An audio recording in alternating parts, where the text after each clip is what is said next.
We're live and we're going to be talking about the top four being in danger because effectively I think it certainly is. Arsenal 8 points ahead of us, Spurs 2 points ahead of us. Of course, we've got 3 games in hand on Arsenal. We haven't got any games in hand on Spurs. And I think it's going to be very interesting that, most important of all, I believe that the previous regime, and you can call it the Solskjaer regime if you want to, I don't really want to, but it was. And I think that, 4 points from 21, we were talking about that, we were saying he needed to get the sack, and ultimately, I think that is what we need to remember, is that this season and this challenge for Ralph Rangnick is based upon a very difficult job that is very similar to the job that Ollie had when he took over from Mourinho, and we said it's mission impossible. Ollie can't get top 4. But I think with Rangnick, it's almost like, oh yeah, we'll get top 4. But it actually is very difficult. And what Arsenal and Spurs have done is they've turned the screw and basically turned this job to Rangnick into a job that was what the job Ollie had when he took over from Mourinho. I think it's a very, very difficult job. Flying Pig United fan, thank you very much for the super chat there. I want to get into your questions a little bit tonight as well. It is Boxing Day night, so get your questions in. A little bit topical as well. Cavani and Varane are part of the squad for the game against Newcastle tomorrow.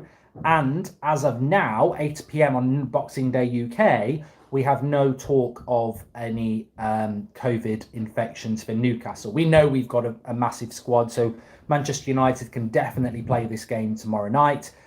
Newcastle, as things stand at the moment, can play it as well. Interestingly, though, Arsenal have played 3 games more than us and are 8 points ahead. And it goes back to that 8 points ahead as well.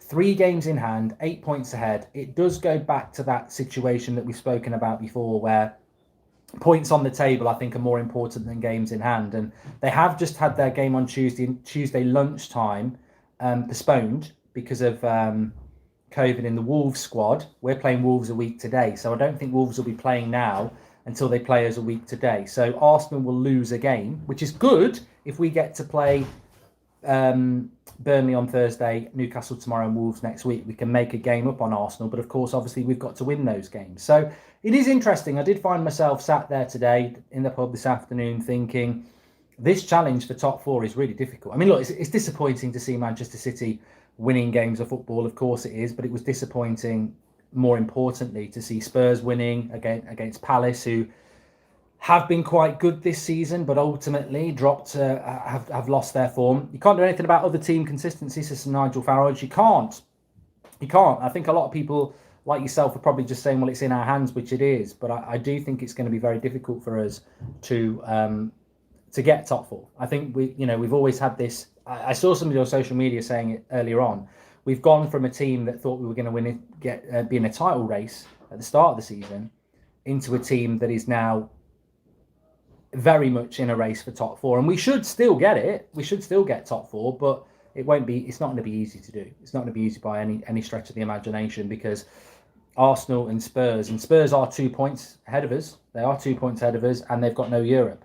JRB says, thanks for the vids, Mark. Keep me going. Stuck at home with COVID. Should be released from my birthday on New Year's Eve. Looking forward to the watch along tomorrow. It's going to be great to actually do a watch along after such a long period of time, actually. So 3 questions in, but I am concerned. Not one result went for us today. Even Chelsea beating Villa away. We've got Villa to play in a couple of weeks, and have Chelsea caught Villa at a good time.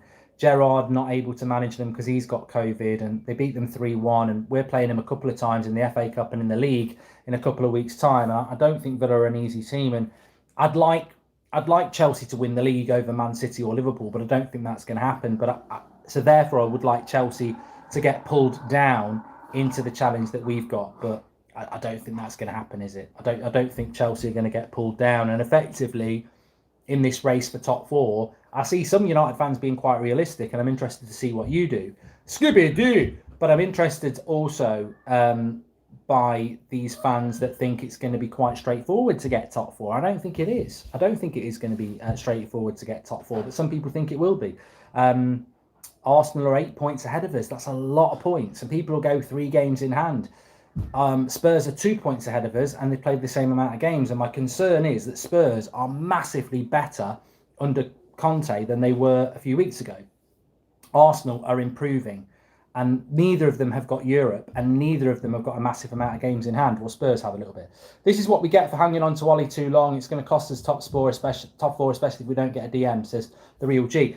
And I think that sort of comment nails it, really. I don't want to go back. We're coming towards the end of the year, and I'm looking forward to Manchester United playing tomorrow. Samuel says, I'm actually scared. Spurs and Arsenal, not joking. I just feel that, I go back to what Murtagh said this week in the fan forum about, we wanted to give Ollie the Watford game and, it didn't quite work out. And it's not Ollie's fault. It's not Rangnick's fault. It's not really the players' fault. It's the board's fault. They waited too long. He should have gone after Liverpool. What manager loses 5-0 at home to Liverpool and keeps his job for another month, basically? It was a disgrace. And I think if we'd made that change then, we would probably have another 4 or 5 points than what we've got now. And that would just give us a little bit of a situation where Arsenal would still have 3 games in hand, but instead of it being 8 points behind them and having to win all 3, we'd probably be 4 or 5 behind them. And I think that's where the mistake has been made. But we'll see how it pans out. But we certainly need to win tomorrow night. We need to beat Burnley and we need to beat Wolves, because hopefully, Arsenal getting that game postponed on Tuesday. I mean, you don't want to see games getting postponed, but we need them games in hand to start coming down. We can't be in a situation where Arsenal were at home to Wolves on Saturday. I mean, I've got to be honest, this is the first time this has happened where it's actually a good thing for United. I mean, I'd never be a big fan of games being called off, but Arsenal, I think, would beat Wolves on Tuesday. They've got a lot of injury problems, so even if we beat Newcastle, they'd go back 8 points ahead of us before we play Burnley. If we win tomorrow against Newcastle, we're 5 points off Arsenal, 2 games in hand. They're not playing. We play Burnley. We beat them. 2 points off them, game in hand. They're playing Man City on the weekend. Lose that game. We beat Wolves, and we are 3 points ahead of them and a game in hand, I think. No, 1 point ahead of them with a game in hand. But look, it probably just helps us out that Arsenal aren't playing, and things can turn around very, very quickly. But as much as they can turn around very quickly in our favour, they can also turn around very quickly against us. I mean, imagine if we don't beat Newcastle tomorrow. Imagine if we don't beat Burnley, and suddenly that gap of 8 points becomes quite significant. So we certainly do need to be careful in relation to what's going on. As for Spurs, I think Spurs are a team that worry me a little bit, but we've got to focus on ourselves. I think the return of Cavani and Varane tomorrow just enhances that team. We know that they've been training a lot. We know that the players are, playing at a higher intensity. We've seen people like David De Gea and Nemanja Matic talking about high energy. We need to see that tomorrow. I mean, Newcastle are a very poor side. I do agree with Dan Watson that we need to make signings in January. I spoke about that this morning. I think we've got to be looking to make signings in January. But first and foremost, before we can make any signings, we've got to start winning games. And you know what? A large part of me does sit here and think, at the start of the season, I said top 4 was nailed on, and I expected Manchester United to challenge for the title, if I'm really honest. That's obviously not going to happen. And what's actually happening now is I think we're going to end up with a really decent race for top 4 that we would not like to happen, but it is going to happen. Get your questions in anyway. It's Boxing Day night. Thanks everyone who's tuning in. I appreciate a lot of you are busy doing your Christmas ting. I've been down pub this afternoon. Nice family day, but got a bit of time to have a bit of a chat. We now need to build some sort of momentum and go on a run. The next lot of games, winnable, big challenge for Ralph, says Phil. Yeah, and I almost feel this as well. I mean, I don't want to put any pressure on Rangnick, and I won't put any pressure on Rangnick. I think it would be stupid, but I almost feel that the honeymoon period of Rangnick is over, and it's not even his fault, because so much of it has been taken up by cancellations that I think if we did lose tomorrow, patience would start to run out in some fans already. And I know that sounds ridiculous, but I do think that there is a pressure on this team. But also, I'm confident. I think there's so many good players in that team that will have been underperforming under the previous regime. Squad tomorrow, I really hope we do see Cavani and Ronaldo start, because I think we'll cause Newcastle all sorts of problems. There's a few players that need to step up to the plate tomorrow, without a shadow of a doubt there is. And, we need to see more from Bruno. We need to see more from... we need to see more from Bruno. There he is. He's ready to go. He's ready to go.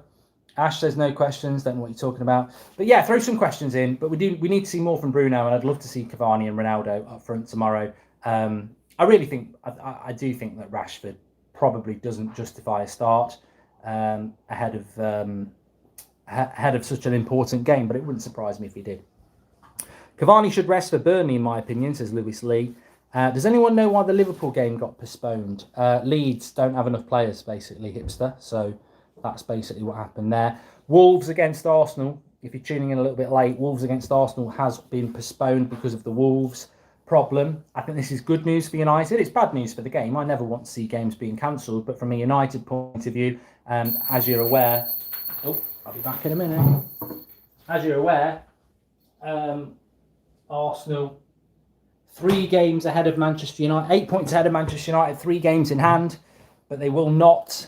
If we can play Burnley and Newcastle in the next 4 days, we'll be 2 games in hand, and we could take that down to 5 points. Let me just do some quick maths here. So, Arsenal, 8 points ahead of us, 3 games in hand. 3 games in hand. We beat Newcastle, 5 points ahead of us, 2 games in hand. We play Burnley, they're not playing Wolves, 2 points ahead of us, 1 game in hand. Then they play City, they won't win that.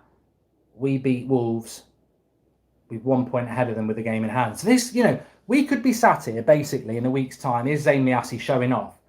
But when you think about it, we could be sat here a week tomorrow morning, Tuesday morning, a point ahead of Arsenal with a game in hand. I think I'm right with that. 8 comes down to 5 if we win tomorrow. They're not playing Wolves. Comes down to 2 if we beat Burnley. 1 ahead if they lose to Man City and we beat Wolves. So it can change around very, very quickly. Who's the bigger threat, Arsenal or Spurs? Honestly, somebody did just say, who are you more worried about, Spurs or Arsenal? Honestly, the biggest threat is ourselves. That's the biggest threat. Our biggest problem is ourselves. The inconsistency of Manchester United. The only reason we're really in a top 4 race is because of the previous manager. We absolutely messed it up. And I will hope that we never have to have this conversation. But if we did drop points in the next 3 games, you would get certain fans going, oh, we ain't good enough. Rangnick's not good enough. We need Poch. This season will fail on the previous regime. This season will succeed on the new regime. The new regime have got to do something pretty special to get us into a title race, not a title race, into the top 4, because we've got 2 direct competitors. I don't think West Ham are a direct competitor, really. I don't. I mean, they lost at home to Southampton today. Nah, that's not a great result for them. But I do think that Spurs with Conte, and I do think Arsenal will be good. But consistency is always going to be our enemy. We've got to find it. Why can't players be blamed, says Aya? Well, let's get into your questions. Boxing Day. I personally don't blame the players because I think that the previous regime, as I call it now, were poor.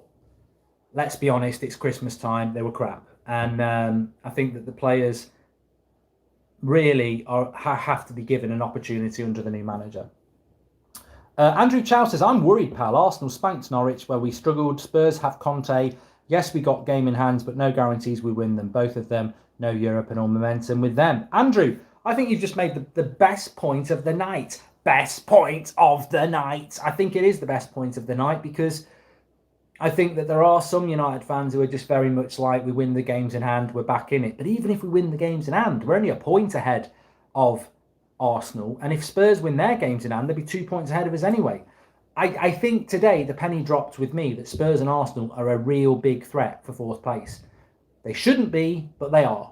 And if we played Arsenal tomorrow or we played Spurs tomorrow, we might beat them, but they might beat us. This is very real. Top 4 is in danger as far as I'm concerned, and we have to find a way to take that danger away. We've certainly got the better players, and Paul says they're not a threat, but who do you think is going to do the better job, Conte or Ralph, says Charlie Griffiths? Well, if I'm absolutely honest, you give me Arsenal squad, Spurs squad, and United squad, United should finish above both. Let's not dress it up in any different way. You give Arteta our squad, I'd expect him to be 4th. You give Conte our squad, I'd expect us to be 4th. So I don't want to put pressure on Rangnick because I think the job is difficult because of what the previous regime did. But from a standing start, I mean, look, we've got the best number 9 in the world. We've got the best striker in the game. That's important. We've also, our player of the year is our goalkeeper. So you've got one of the best goals. You've got the best goal scorer in the world. You've got one of the best goalkeepers in the world on form. You've got one of the best centre backs in the world on Varane. We need to get more out of Bruno because he's one of the best number 10s in the world. Yeah, we've still got McTominay and Fred. I think that's always going to be a problem, but we're not talking about winning a title here. We're talking about coming fourth. Why don't United put crosses into the box, says Sir Nigel Farage? I don't know. I don't know. We do need to do it more. Glenn Chaplin says the Sky panel had the knives out. They desperately want Ralph to fail, especially Merson. Can hear the venom in his voice when he talks about him. Well, welcome to England, Glenn. You might not be in England. You might be in Alaska. But if you did come to England, I'd say welcome to England, Glenn, because this is what the English press has been like. And all my life, I don't need to be scared about being stereotypical or, over egging the pudding, which means, sensationalizing. All my life, whether I'm looking at the back of the Sun or I'm watching Sky or whatever. Build them up and drop them down. They've done it with Ronaldo. They loved Ronaldo when he first came into the club, and they all made a lot of money off Ronaldo. Every media outlet made a lot of money out of Ronaldo when he came to the club because it was Ronaldo this, he's in the Prem, this, that and the other. It was a matter of weeks before they started dismantling him, talking about how United aren't very good for the press. We had headlines when we'd taken 4 points from 21 and Ollie's tactics were blatantly disgraceful. We had people talking about Ronaldo's pressing. Like, that's the reason we were losing 4-1 to fucking 4-2 to Leicester. The press are like this, and they won't like Ralph Rangnick, really. Just like they'd go in on Tuchel or Klopp or Pep if they gave them an opportunity, basically because they're not English. They're not English. They're not part of the youth setup. They haven't played for the club before. Therefore, you'll be open season. And I guarantee you'll never see more analysts, and you'll never see more analysis of United's tactics than what you see now, because you haven't seen it for the last 3 years because it's not Ollie. Our squad isn't great balance-wise. It has no proper holding midfielder, 2 ageing forwards, not great by any means, says Red Baron. No, I think we all know that. I think we all know that. We all know that the midfield is the problem. Per Eric Klassen, and even if you like McTominay and Fred, the midfield's still the problem, because if one of them gets injured, who plays? Matic is not mobile. I'd love to see Donny given a chance, but until he's given a chance, Donny is more of a theory than a genuine replacement. Mark, and we don't have the depth. Mark, I'm worried for the. Per Eric Klassen says, Mark, I'm most worried for the form of our front players as shown the last few weeks. Bruno, Sancho, and Rashford seem to be off right now. I think Sancho's steadily improving, Per, but I do agree with you with Bruno, and I definitely agree with you about Rashford as well. I think he's struggling.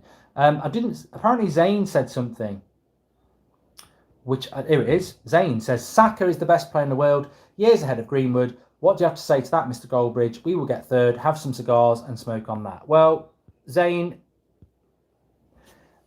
I don't do this.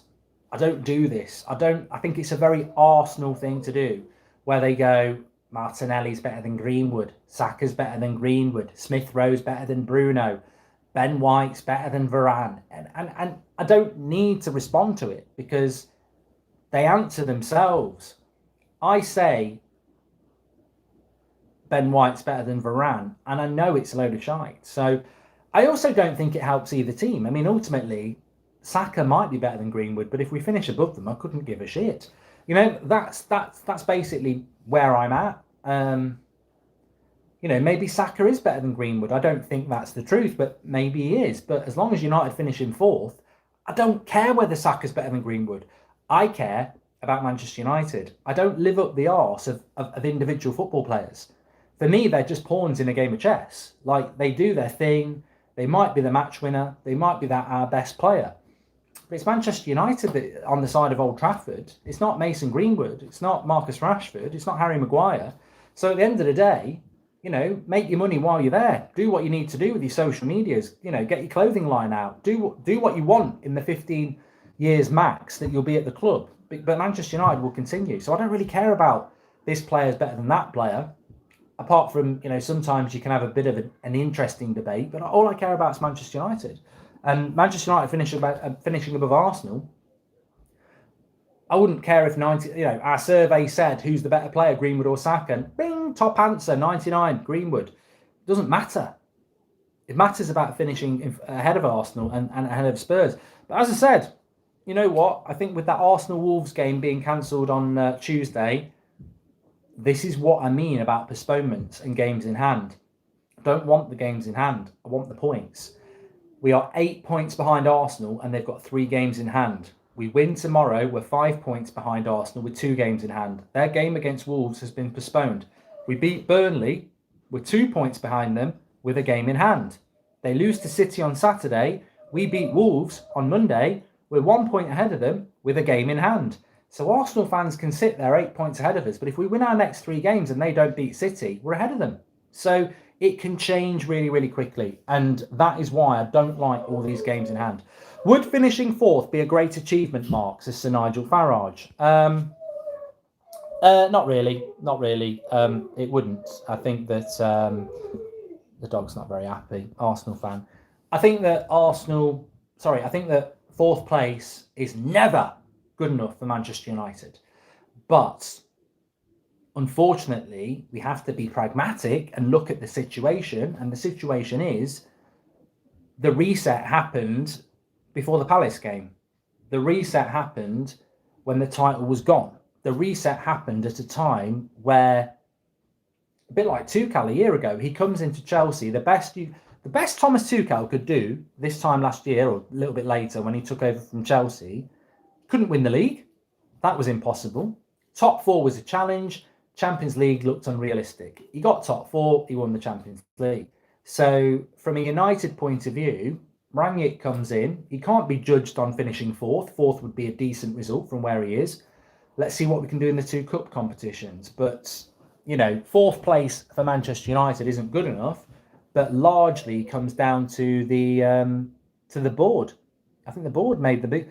This season, it's not about the previous regime. It's not about Ralph Rangnick. If you want to look at this season, and it will be a failure unless we win the Champions League, this season will be on the board. The board didn't act decisively. And part of Rangnick coming into this club is to revolutionise the coaching, the playing staff, but it's also to stop the board making idiotic mistakes in the future.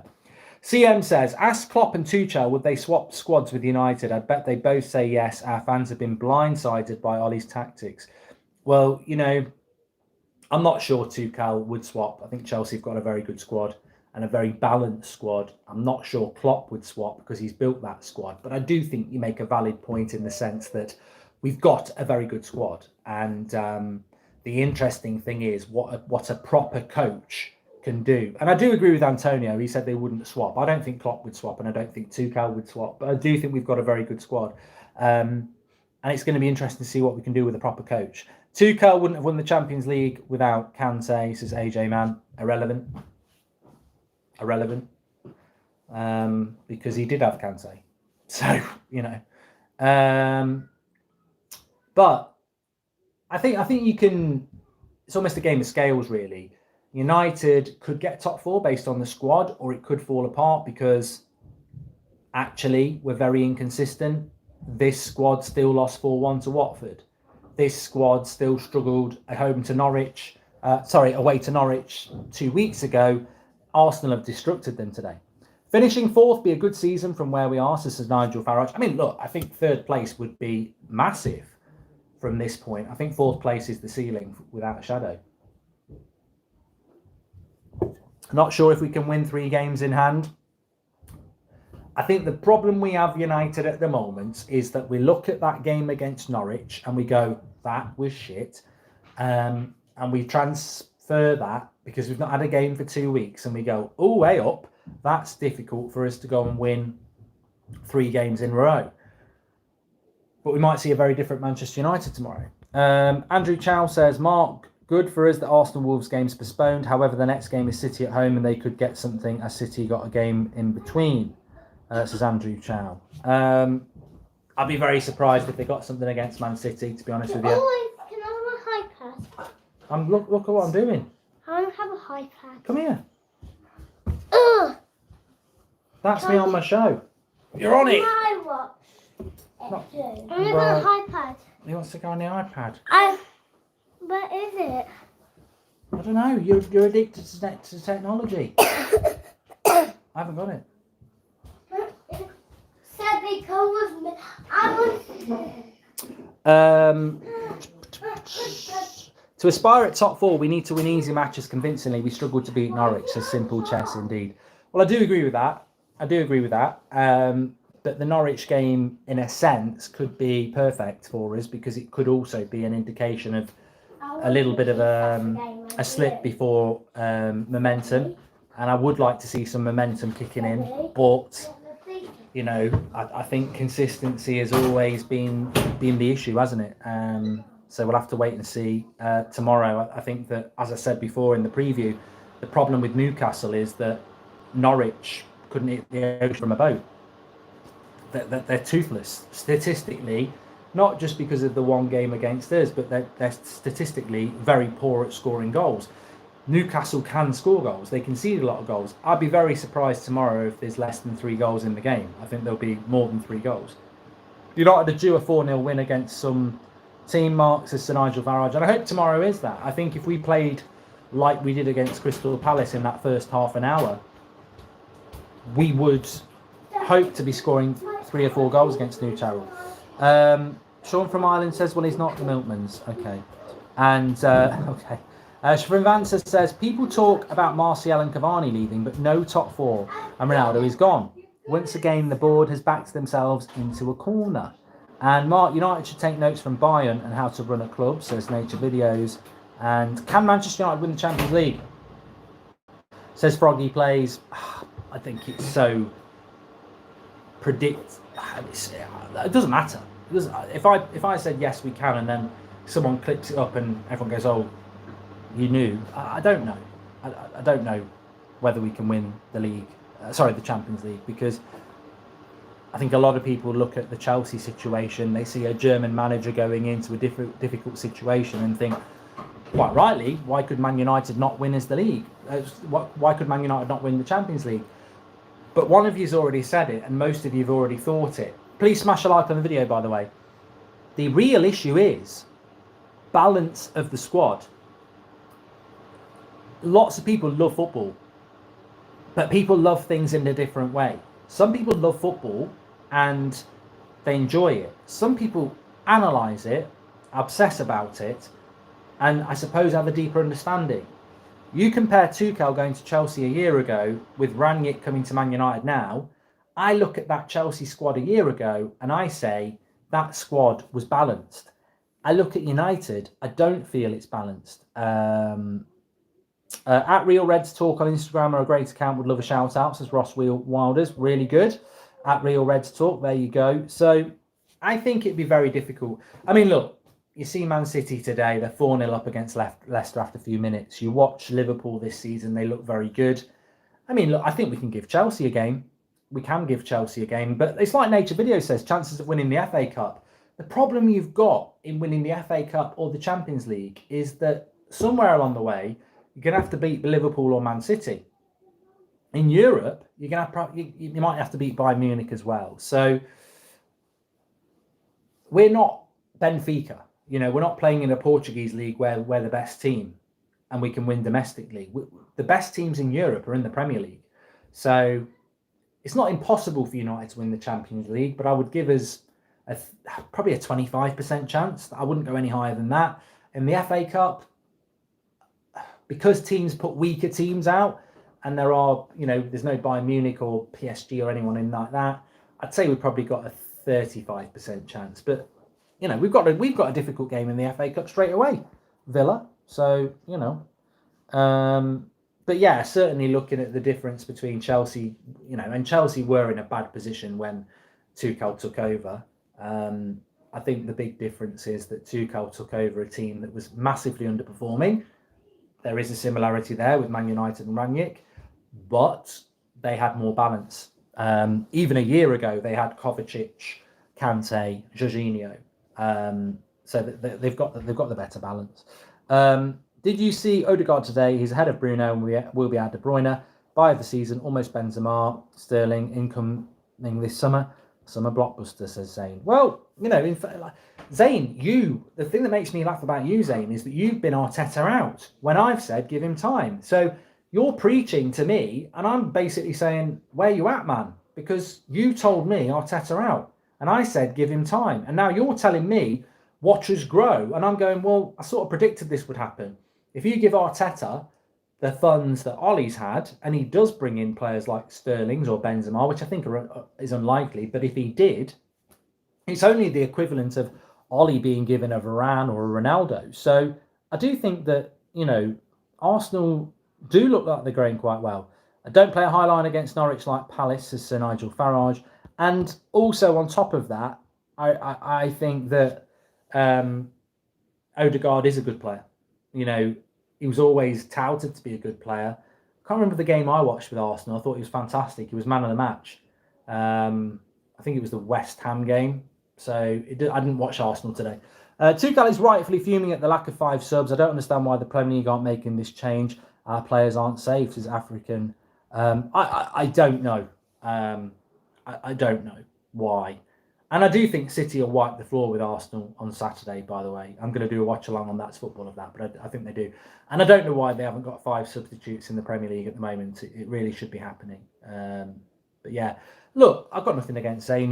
He's been spouting crap on this channel for years, but he's always up for a bit of banter. But, I mean, look at Arsenal.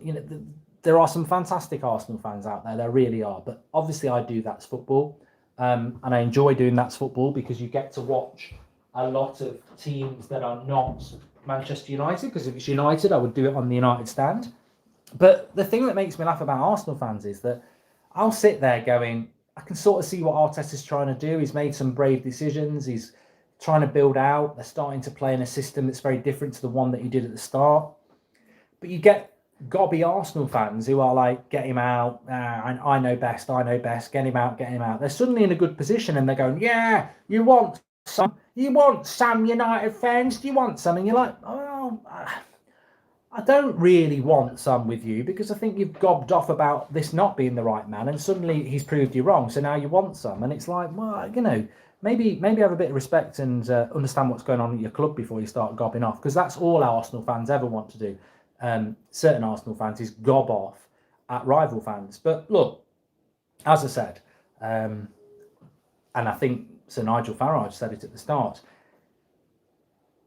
we win all our games between now and the end of the season. It doesn't matter what Arsenal do. They can't catch us. We win all our games between now and the end of the season. It doesn't matter what Spurs do. They can't catch us. Our destiny is in our hands, and we need to start winning games. And it starts tomorrow with Newcastle. It really does. And Shush says, what about Spurs? I think United are favourites to get 4th.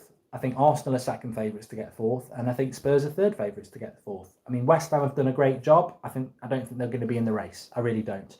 So, but I think with Spurs, their big problem is that they probably don't really have they don't have the squad that United have got.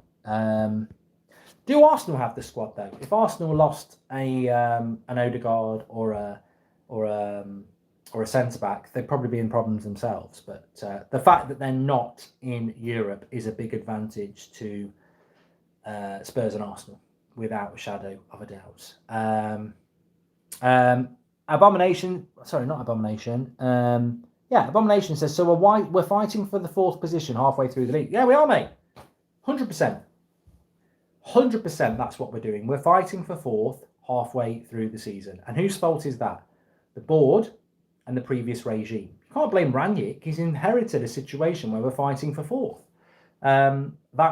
That's what we're doing. United need to bring some positivity back tomorrow, says Sir Nigel Farage. Yes, we do. I think the worst result for tomorrow would be 7-0, something stupid where we're back and then we draw with Burnley.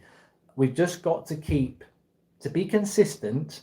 You don't need to be 10 out of 10 every game, because no one can be 10 out of 10 every game. We need to be 7 or 8 out of 10 for the next 10 Premier League games. And there's no point in having the perfect game and then the next game dropping points. We've got to be. I would rather we beat Newcastle, Wolves, and Burnley 1-0 than smash Newcastle 6-0 tomorrow and take our chances against Burnley and Wolves. I think it'd be great to do that, but it's the points that's more important than the individual result at the moment. And I do agree with IG. I think Rangnick is sort of weirdly under pressure already. If you monitor social media, social media, if you monitor the mainstream media, TV, radio, papers, I said this before, there is definitely an undercurrent of they're waiting for him to make a mistake. They're waiting to jump on him. The previous regime was overprotected because they had loads of friends in the media. Rangnick doesn't have any relationships. I wanted this. This is why I wouldn't have minded Conte at the time. I wanted a manager to come into this club who was professional, reset, and had no touch point with any previous things at the club. No relationships. Doesn't fly in and Rio's going, oh yeah, remember this, no connection with the class of 92, nothing. But that in itself can be a dangerous thing because it means those people don't know them and therefore might have a go at them. So we've got to be careful about that. But having said that, he needs to win games. And if he wins games, it won't matter anyway. Simply as that. So, no more Mates FC, says Brutos. Jimmy says, Ollie had friends everywhere. Brighton are winning 1-0. He should stop playing McFred though. Well, I'm not massively bothered about whether he plays McFred or not at the moment. I mean, I'm interested to see how he's going to get Donny in the team. Really interested to see what his starting lineup is tomorrow. I think it will basically be the Norwich team, even though it shouldn't be because we didn't play well against Norwich. But he was definitely going to make 2 or 3 changes against Brentford. Will he still make those changes? I mean, I'd love to see Donny in the midfield tomorrow, ideally with Fred. I'd love to see Cavani up front with Ronaldo. And personally, I'd like to see Luke Shaw at left back. But Paul says, you're massively overhyping Arsenal. I wish we got as much as praise for doing as little. There we go. And score prediction for tomorrow. I think we will win tomorrow, but I must admit, I can't wait to do the watch-along because my last watch-along was Palace. I didn't do the Norwich watch-along. So very excited to do the watch-along tomorrow. I think it just feels like we've not had United for so long. But I'm really expecting us to play like we did against Palace. Not against Norwich, and therefore I think Bruno will score tomorrow. I think Bruno will have a big game tomorrow. I think there will be a lot of goals in it. I'm tempted to say we'll replicate the scoreline of Old Trafford. I really do think there'll be over 3 goals. Rangnick might rotate tomorrow for Burnley, says Nigel Farage. Well, that's interesting because we are playing twice in 3 days, and we haven't played in 2 weeks. So. I mean, that just goes back to what we were saying before. I can't believe that we don't have the 5 substitute rule. It really seems massively stupid to me. Please do smash a like on the video. Make sure you subscribe. Bottom right-hand corner, Boxing Day night. 2 live shows today as well. Hope you've all had a good Christmas, by the way. My dream is to sign Haaland, Bellingham and Phillips, says MGD Gaming. I take Bellingham. Burnley is at home, Ethan. So I think I'm right. Well, I know I'm right. Away to Newcastle, home to Burnley, home to Wolves. So really 9 points and we'll be top 4 next week, I think. Hannibal maybe won't get his chance Acoustapello because he's going to be off to the AFCON with Eric Bailly and Salah and Mane. They're going to be off to the stop recycling news. I'll tell you what, fuck off, you twat. It's Boxing Day night. I haven't even really had any news. I don't know how I'm recycling news. It's a complete opinion show tonight. You bloody bellend. 5 subs is a must, says Mohammed. And I've got 2 tickets to Brighton game. I just want the race scheduled game to be announced. Yeah, Tommy, I was searching about that this morning. I can't understand how, maybe because it's the Premier League staff are off at the moment, but I cannot understand how we won't get Brentford and Brighton rescheduled in January, and therefore they need to do it really quickly. I'm on about 7 iMac. I've had about 7 pints tonight. But yeah, I think we've got to play Brighton and Brentford in January, because otherwise it's going to roll into February, March, April, where Champions League, FA Cup. So yeah, Yeah, definitely need to. Anyway, I don't want to keep regurgitating news, which apparently I'm doing. I don't want to bore people, bloody hell. But look, hope you're all having a good time. We will be back tomorrow with obviously a watch along. We've got the morning show for you as well. So take care, enjoy whatever you're doing, and thanks everyone who's tuned in tonight, because I know it's Christmas time for a lot of you, and I know you've got lots of things to do, but I've really appreciated the chat tonight. There wasn't even meant to be any news. It was just going to be a bit of a freestyle chat, which I think it has been, and I've really enjoyed it. So thank you, everybody. You know what I think of you. Legends of the United Stand Army, and tomorrow we move. We need to start winning. That's what we need to do. So thank you very much for watching. Just getting rid of a few twats in the chats. If you want to get blocked, just write something shit in there or abusive and you'll be gone. And I'll speak to you all soon. Thank you very much for watching. Take care and watch along tomorrow night. Can't wait. We need a bit of Sue tomorrow night. I'd like to see 3 Sues tomorrow night. I don't know about you. Speak to you all in a bit. Take care.